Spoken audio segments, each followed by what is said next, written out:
আসসালামু আলাইকুম ভিউয়ার্স, সবাইকে এসএম কোডিং ইনস্টিটিউটের পক্ষ থেকে শুভেচ্ছা জানিয়ে শুরু করতে যাচ্ছি আমাদের HTML সিরিজের 24তম পর্ব। আজকের পর্বে আমরা শিখতে যাচ্ছি HTML এর মেটা ট্যাগ। HTML এর মেটা ট্যাগ অনেক ইম্পর্ট্যান্ট একটা ট্যাগ। এটা আমাদের ওয়েবসাইটের অনেক ইনফরমেশন, অনেক মেটা ডাটাগুলা ধরে রাখে বা ডিফাইন করে। তো আমরা এখন এই জিনিসটা দেখব। আমি জাস্ট একটা HTML ফাইল তৈরি করি, সাপোজ মেটা ট্যাগ ডট HTML নামে।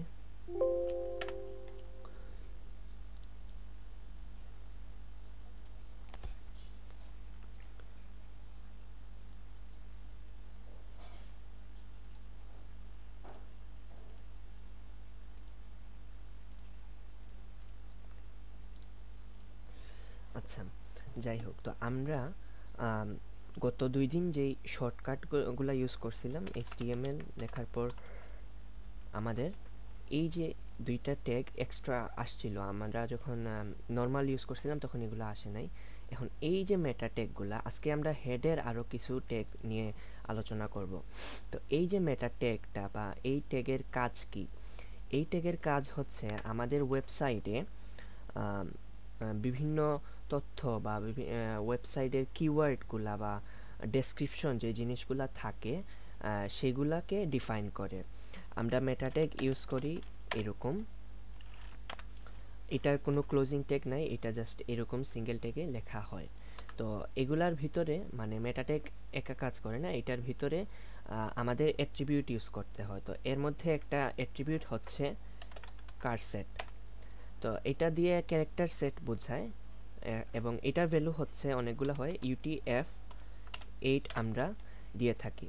তো এই অ্যাট্রিবিউট এবং এই ভ্যালুর কাজ কি? এইটা দিয়ে আপনি আপনার ওয়েব পেজে বিভিন্ন ফন্ট, ইউনিকোড ফন্ট কাজ করাতে পারবেন। তারপর হচ্ছে কি বিভিন্ন ল্যাঙ্গুয়েজ যেগুলো ব্রাউজার বুঝতে পারে না সেগুলো ইউজ করতে পারেন, ঠিক আছে? আর সবচেয়ে বড় কথা হচ্ছে কি, এই যে মেটা ট্যাগগুলো আছে এগুলা কিন্তু আমাদের ওয়েব পেজে কোথাও শো করবে না। আমি সাপোজ এখানে একটা টাইটেল দিই, মেটা ট্যাগ টিউটোরিয়াল, এবং এখানে জাস্ট লিখলাম হ্যালো, সেভ দিয়ে এটাকে ব্রাউজারে ওপেন করি।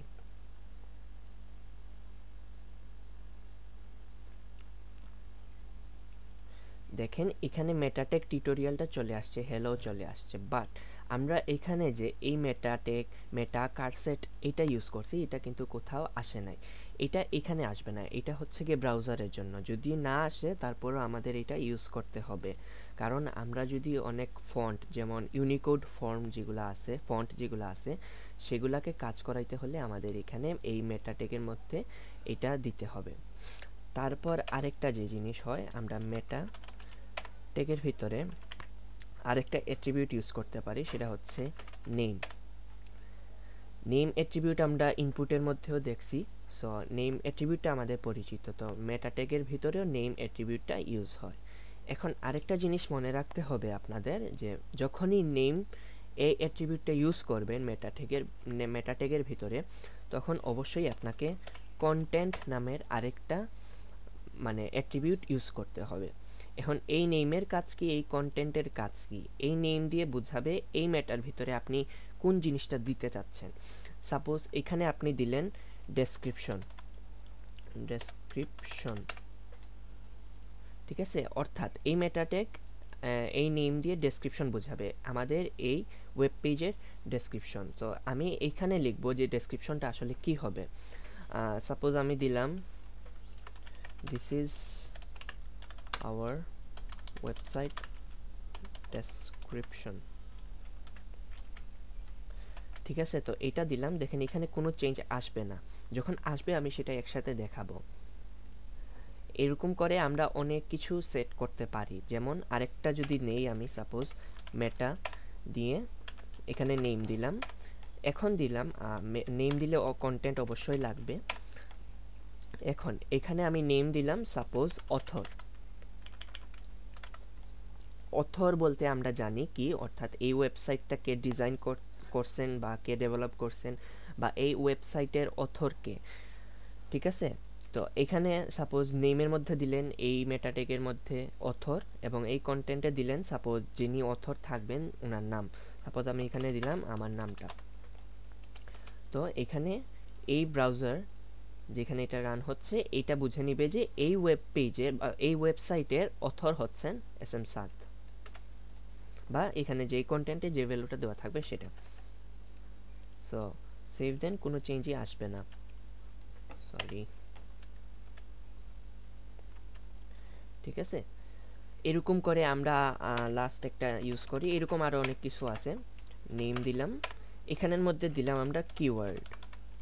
ঠিক আছে, কিওয়ার্ড দেওয়ার ফলে এখানে কন্টেন্টে আমরা বিভিন্ন আমাদের ওয়েবসাইট রিলেটেড বিভিন্ন কিওয়ার্ড দিয়ে দিব, যেন সার্চ ইঞ্জিন অর্থাৎ গুগল আমাদের এই ওয়েব পেজটাকে খুঁজে পায় বা ইন্ডেক্স করতে পারে।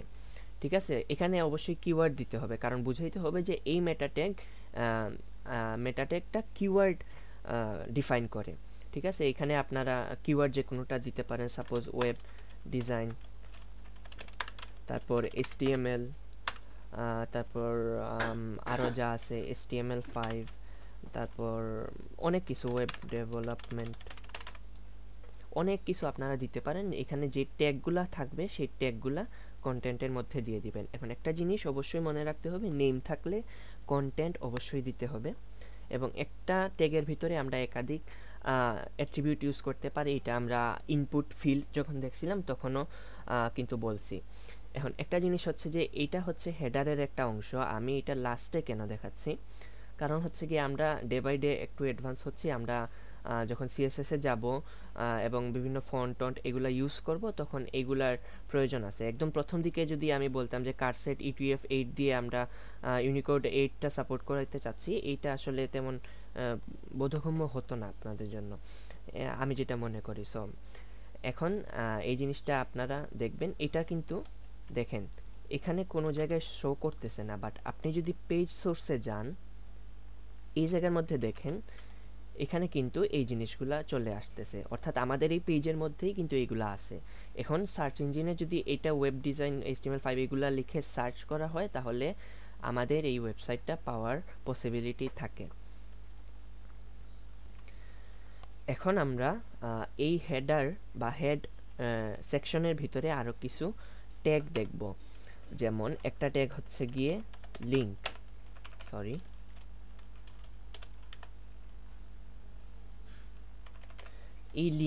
এই লিঙ্ক ট্যাগটা কি হিসেবে কাজ করে আমাদের ওয়েবসাইটে। যেমন এই যে আমাদের ফোল্ডারটা আছে, এখানের মধ্যে যদি আমরা কোনো CSS লিখি বা CSS কোড থাকে, এক্সটার্নাল CSS, তখন আমরা ওই CSSটাকে আমাদের এই HTML-এ কাজ করানোর জন্য আমরা লিঙ্ক করায় থাকি। ঠিক আছে, তো লিঙ্কের মধ্যে অনেকগুলা অ্যাট্রিবিউট ইউজ হয়। সাপোজ রিলেশন দিয়ে রেল দিয়ে বোঝায় স্টাইল শিট, অর্থাৎ এটা স্টাইল শিট রিলেট করে। তারপর দেখাচ্ছে টাইপ, সেটা হচ্ছে টেক্সট, CSS তো অবশ্যই টেক্সট থাকে, এবং স্ল্যাশ দিয়ে CSS বোঝায়, এবং href অর্থাৎ এখানে ওই পেজটা থাকবে। সাপোজ আমি যদি এখানে একটা CSS ফাইল তৈরি করি style.css নামে, এবং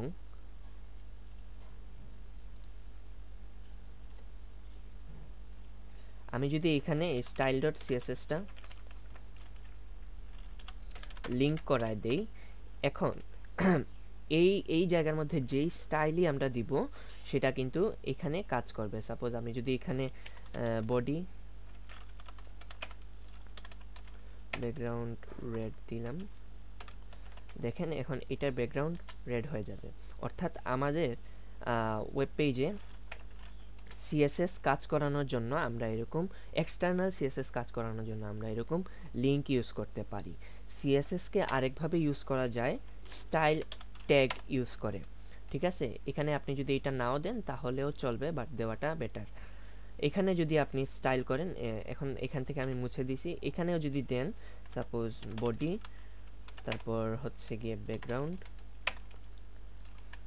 ব্লু, এটাও কিন্তু কাজ করবে। দেখেন ব্লু হয়ে গেছে, অর্থাৎ আমরা এখানে স্টাইল অ্যাট্রিবিউটটাও ইউজ করতে পারতেছি। এটা অবশ্যই হেডের মধ্যে ইউজ করতে হবে। ঠিক আছে, এটা অবশ্যই হেডের মধ্যে ইউজ করতে হবে। আর এইটাকে বলা হয় ইন্টারনাল CSS। আমরা CSS-এর পার্টে গেলে এগুলা আরও ভালো করে জানতে পারবো। তারপর আরেকটা ট্যাগ যেটা ইউজ করা হয় সেটা হচ্ছে স্ক্রিপ্ট। এটা জাভাস্ক্রিপ্ট অ্যাড করার জন্য করা হয়। আমাদের এখানে যদি কোনো জেএস ফোল্ডার বা জাভাস্ক্রিপ্ট ফোল্ডার থাকে তখন আমরা এটাকে এসআরসি দিয়ে আমরা এখানে লিঙ্ক অর্থাৎ ওই সোর্সটা ধরায় দিব, দিয়ে আমরা সব জাভাস্ক্রিপ্ট কোড কাজ করাবো। এখন আরেকটা জিনিস হচ্ছে যে জিনিসটা আমরা বেশিরভাগ ক্ষেত্রেই স্ক্রিপ্ট যেগুলো থাকে আমাদের সেগুলোকে আমরা বডির একদম নিচে অর্থাৎ এই জায়গার মধ্যে লিখে থাকি। ঠিক আছে, এই জায়গার মধ্যে লিখে থাকি কেন এই জিনিসটা? কারণ হচ্ছে গিয়ে আমরা যেখানে স্ক্রিপ্ট ট্যাগটা মানে জাভাস্ক্রিপ্টের সোর্স ধরাই দিই না কেন সেটা কাজ করবে। এখন ব্রাউজার কিন্তু প্রথমে HTML ফাইলগুলো প্রথম থেকে পড়া শুরু করে। এখন এটা যদি আপনারা একদম উপরে দিয়ে দেন তাহলে কিন্তু সে জাভাস্ক্রিপ্ট কোডগুলা পড়া শুরু করবে, অর্থাৎ আমাদের ওয়েবসাইটটা একটু হেভি হবে বা লোড নিতে টাইম লাগবে। সো এটার জন্যই মেইনলি আমরা স্ক্রিপ্টগুলোকে নিচে ইউজ করি, বাট এটাকে হেডারেও ইউজ করা যায়। ঠিক আছে, আর হেডার বলতেছি আমি বারবার, হেডার নামে আরেকটা ট্যাগ আছে, হেডার বলা ঠিক হবে না, হেড সেকশনের মধ্যে আমরা এটা লিখব। এখন লাস্ট একটা ট্যাগ আমরা দেখব যেটা হেডের মধ্যে ইউজ করা হয়, সেটা হচ্ছে বেস। এই বেস ট্যাগটার কাজ কি? এই বেস ট্যাগটার কাজ হচ্ছে আমাদের এই HTML ফাইলের মধ্যে যতগুলা বা আমাদের ওয়েবসাইটে যতগুলা লিঙ্ক থাকবে সেগুলার একটা বেস হিসেবে কাজ করবে।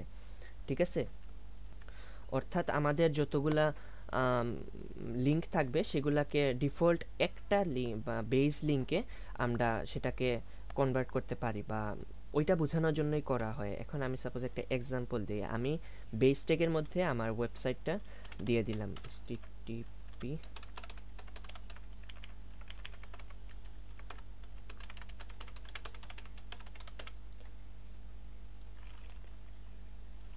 তো এই ওয়েবসাইটটা আমি দিয়ে দিলাম। তারপর এখানে সেম মানে অ্যাঙ্কর ট্যাগে যেরকম থাকে টার্গেট, ব্ল্যাঙ্ক, href, এগুলো আমরা এখানেও এটা সেট করতে পারি। এখানে আমি ব্ল্যাঙ্ক ইউজ করলাম, আমরা জানি এটা ইউজ করলে নতুন ট্যাবে সেটা ওপেন হয়।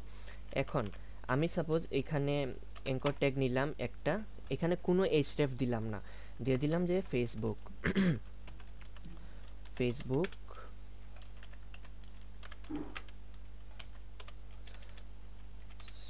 সরি, তারপর আরেকটা দিলাম সাপোজ ইনস্টাগ্রাম।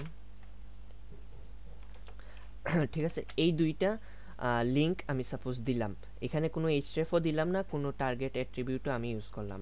এখন এটাকে সেভ দিয়ে আমি যদি এখানে রিলোড দিই, আচ্ছা ব্লুটা আমি একটু সরায় ফেলি,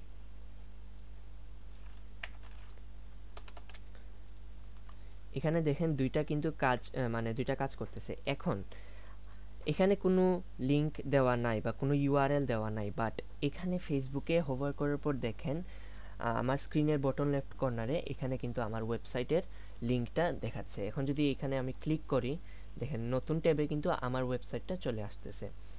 এটাতেও সেম ক্লিক করেন, এখানেও দেখবেন যে আমার ওয়েবসাইটটা চলে আসবে।